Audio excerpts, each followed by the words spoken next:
Hey, I hope you are doing amazing and I hope you're having an awesome day.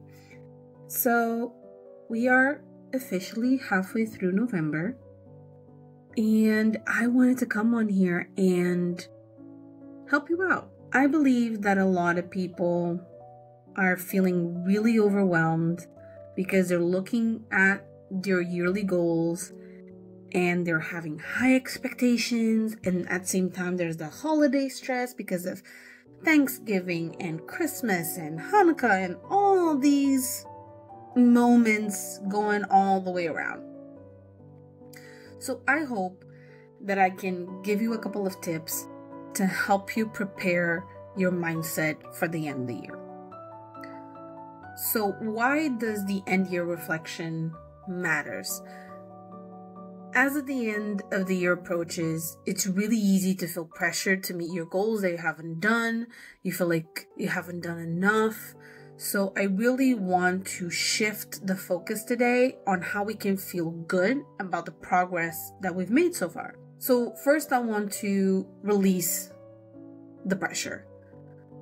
The idea of finishing strong and trying to do it all and try to push it all, it can just be harmful.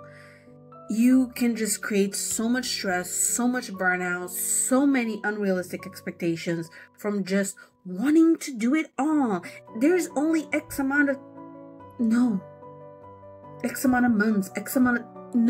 And one thing is taking care of those small little things that you know that you can do. Another thing is let's imagine that you put a goal to lose X amount of weight and you're still quite far away to go. You're not going to starve yourself just to make it happen, because that's unrealistic. You need to identify what makes you feel good by the end of the year, and if it's either quality time with family, resting, or even reflecting on what you have done so far. You need to let go of the goals that you weren't able to do. Just go ahead and pass them to the next year. You still have time. There's always time to continue and doing more and continue improvement.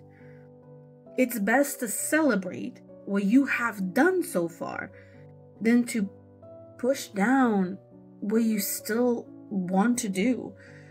You're not going to be better at the end of the year just because you've done it in a rush. You're not even going to appreciate it. And that's what I wanted to go into the next part. You need to practice gratitude for what you have accomplished. I personally do this, and I advise people to try it. Do a year in review. No joke. Write down 5 to 10 things that you are grateful for, both big and small, about this passing year.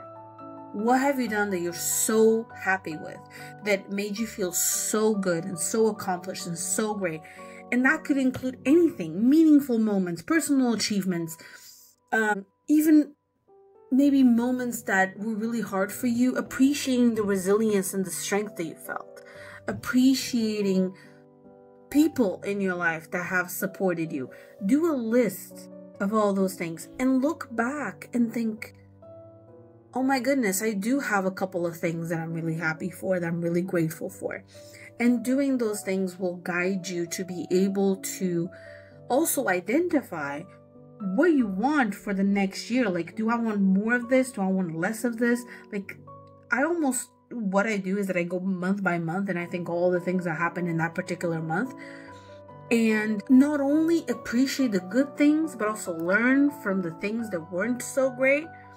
And also understand that everything is a journey, not a destination, and make you feel amazing about it. It makes me feel so great looking back at certain things in my life, and other things I'm like, you know what? This was just a lesson that I needed to have, and that's okay. And since we're talking about goals, setting small, intentional goals for the holiday season. And I'm specifically saying holiday season because it is a moment of people's lives that is quite exhausting. It's quite nerve-wracking. It makes you feel not particularly the best. So I need to say, focus on the experience, not the accomplishments. Focus on feeling good, on being around your family, of being around yourself, of loving yourself, doing a hobby that you enjoy.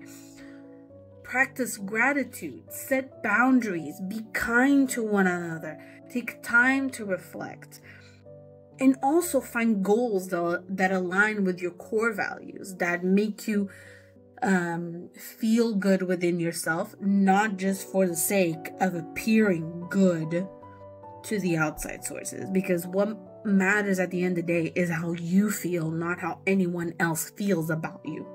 Something else that you can do is actually journal and reflect about it. And I actually wanted to bring out 5 prompts that you could do, that you could journal if you like journaling. So here's my 5 prompts. First, what are the 3 things I'm proud of this year? Second, what lesson had the biggest impact for me in 2024? 3, who or what am I grateful for this year? What would I like to leave behind as I move into 2025? What intention or theme do I want to carry into the new year? I hope you enjoyed those ones. The next thing is managing expectations and embracing balance. Avoid the overwhelm that happens during the holidays, the expectations, the way you should do, how you should decor, how the food should be, how that should be, how you should be dressed, how the house should be, who do you want to bring into the house. Calm down, set boundaries, and prepare. And also be okay with being good enough instead of perfection. No one is perfect. Nothing that you'll ever do will be perfect because we are humans. Humans aren't perfect. What you need to understand is, do you prefer your family being happy, or do you prefer having the perfect thing? Do you prefer to taste the food that you've made, even if it doesn't look pretty, and being a bomb ass food versus it looks pretty with no flavor? You wouldn't like to see a picture of a dress that looks perfect in the picture, but then it's extremely itchy that makes you feel horrible all night. Is that what you want, to look perfect? What's the point of looking perfect if then you look back and you're like, damn it, I really didn't enjoy myself? Is that the message? Not enjoying yourself? I don't think so. So here's what I want to end with. I want to end with encouraging you to reflect and encouraging you to honor what you have done so far, to honor your ability to look last year at the end of the year, for you to look into this year that we're currently in, and knowing and honing and focusing on taking care of yourself and doing the best that you could do to improve what you felt like it needed to change. Now, I'm asking you to reflect and be grateful of what you have done so far. Compare yourself now to a year back, and you're going to admit it was a huge shift. It was a huge change.